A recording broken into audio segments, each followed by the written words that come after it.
Hi, I'm Laura and this is week 1. This week focus on literacy theories and how they connect to classroom practice using the Red Creek School case of study as a context.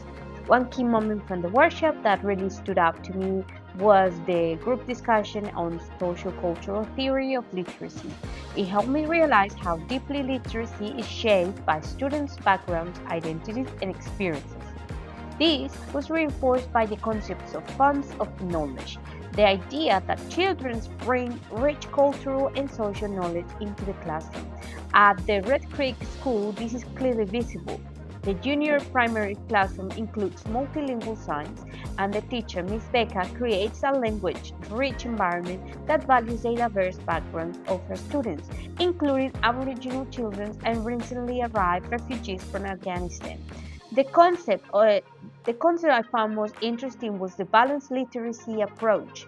It combines explicit instruction with opportunities for independent exploration. Miss Becca uses guided reading, daily writing, mentor texts, and activity centers to support literacy development.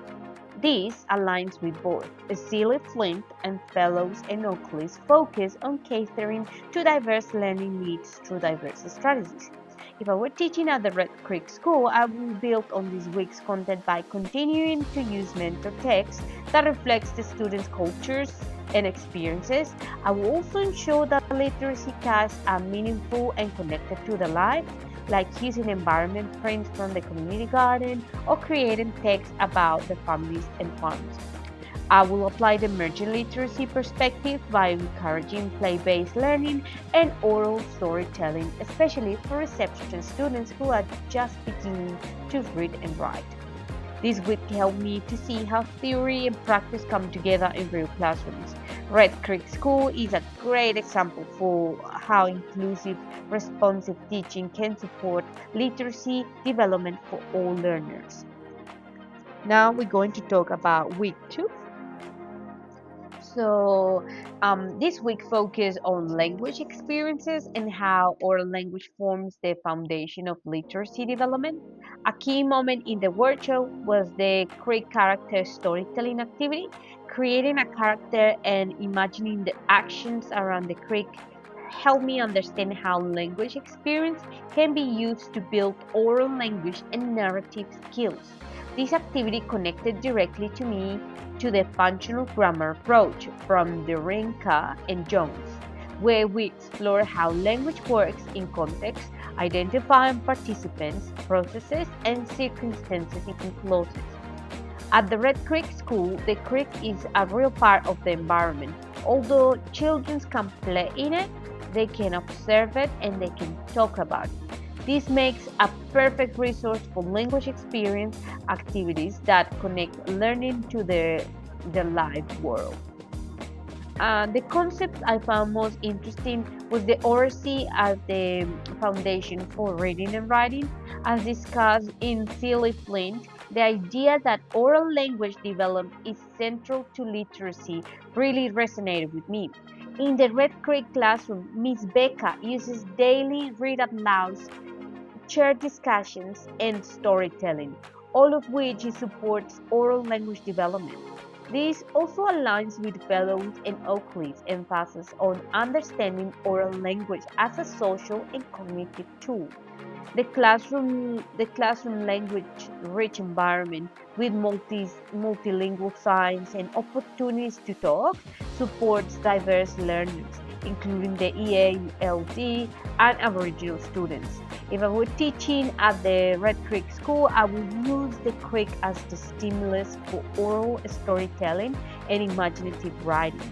I will encourage students to create characters, describe settings, and share stories using props and photos, just like we did in the workshop.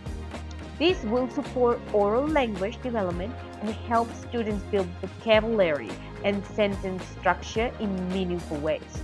I will also apply functional grammar by helping students identify who is doing what in the stories and where and how events happen. This will scaffold the understanding of narrative structure and support the transition from oral to writing to written language. This week deepened my understanding of how oral language and language experiences are essential for literacy learning. Red Creek School provides a rich context for applying these theories in real engaging ways. Now I'm going to talk about week 3. This week focus on early writing development, that the writing processes and how we support diverse learners in becoming confident writers. A key moment for me was the Creek creature writing task, creating a short narrative based on a character and settings helped me understand the four components of writing from Fellows and Oakleys: writing context, text form, process and strategies, and writing conventions. I realized how important it is to give children meaningful experience to write about, and how the writing process, planning, drafting, revising, and publishing can be scaffolded even in early years. At the Red Creek School, Miss Becca could use the creek as a stimulus for similar writing tasks. Children could draw, photograph, and write about their own characters, connecting literacy to the environment and imagination. The concept I found more interesting was the phase of writing development from Fellows and Oakley, understanding how children move from scribbles and symbols to fluent writing. Help me see how to support learners at different stages. For example, reception students at the Red Creek might be in the beginning or emergent phase, using invented spelling and simple sentence instructions, but Year 2 students might be transitioning to more structured writing with awareness of audience and a purpose. This also connects with Celia Flint's emphasis on writers as creators, where children are encouraged to express ideas through multimodal text and not just alphabetic writing. If I were teaching at the Red Creek School, I would use models and share writing to support early writers, especially those in reception in Year 1. I will also provide a reading center um, with diverse materials like alphabet charts, sideboard posters, and drawing tools to support different phases of the development. For the EALD students, I would like to include opportunities to write in the first language and use visual supports. Fellows and Oakleys highlight that continued literacy in a child's home language can support English writing development. This week helped me understand how writing develops and how to support it through meaningful, inclusive, and skillful practices. Red Creek School offers a rich context for applying these strategies in real and engaging ways. Week 4. This week focused on early years reading, exploring reading models, strategies, and how to support children develop as readers. A key moment for me was exploring the 4 resource model by Luke and Freebody, which includes the roles of code breaker, text participant, text user, and text analyst. This model helped me understand that reading is more than decoding. It's about making meaning, using text for different purposes, and thinking critically. At the Red Creek School, Miss Becca's use of daily read alouds and mentor text support this role. For example, when she reads books about the children's reading level, she's helping them become text participants and text users, engaging with meaning and structure even if they can't decode all of the words yet. The concept I found most interesting was chair reading, especially the stages outlined by Holiday and Tompkins. I enjoy designing and pre-reading sessions for where the wild things are, using a picture walk and prediction questions to activate prior knowledge and oral language. This connects with fellows and Oakley's emphasis on oral language as a functional to reading, and Tarkin's view that reading is a complex process involving multiple strategies, but it also aligns with which in the discussion of the alphabetic principle and the importance of the phonemic awareness in the early reading.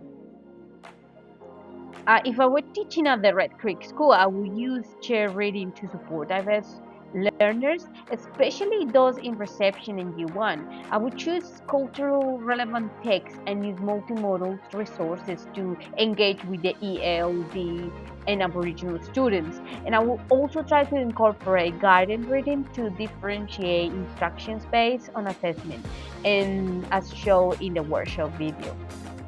Using the four resource models, I will plan lessons that help students decode, make meaning, use text, functionality, and think critically. For example, after reading a story, students could respond through drawing, drama, or creating comic strips, supporting their role as text participant and text analysis.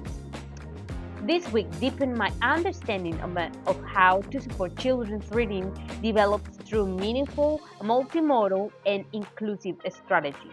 Red Creek School provides a rich context for applying these practices. Week 5. This week focused on the teaching and learning cycle, the TLC, and how it supports literacy development through structure, scaffold, and dialogic teaching. A key takeaway for me was understanding how the TLC stages: building the field, exploring language, joint construction, independent construction, and sharing text create a purposeful sequence for literacy learning. I realized that the teacher's role shifts through the cycle, from modeling and guiding to facilitating independent learning. In the Red Creek School context, Ms. Becker could use this cycle to scaffold writing tasks. For example, using a mentor text like Where the Wild Things Are, she could build vocabulary and oral language before guiding students to co-construct and then independently write their own narrative. The concepts I found more powerful was extended classroom talks, especially through the talk moves from Edward Brooks. This includes strategies like revoicing, prompting for reasoning, and allowing wait time. I saw how these moves encourage deeper thinking and richer responses. In the workshop, we practice using prompts like I fell drawing to I puzzle by to respond to text. These expressions help students articulate personal, social, cultural, and literacy responses, building their confidence and comprehension. If I were if I was teaching at the Red Creek School, I will adapt the TLC by integrating local and cultural knowledge into the building of the field stage. For example, using the creek or the community garden as a stimulus for the storytelling and discussion, I will use a dialogue, dialogic talk to support the ELD and Aboriginal students, encouraging them to share experiences and connect with the text. I will also use joint construction to support students at different writing phases as outlined in previous weeks. This ensures all learners are supported while developing independence. Thank you very much for your time and have a lovely day.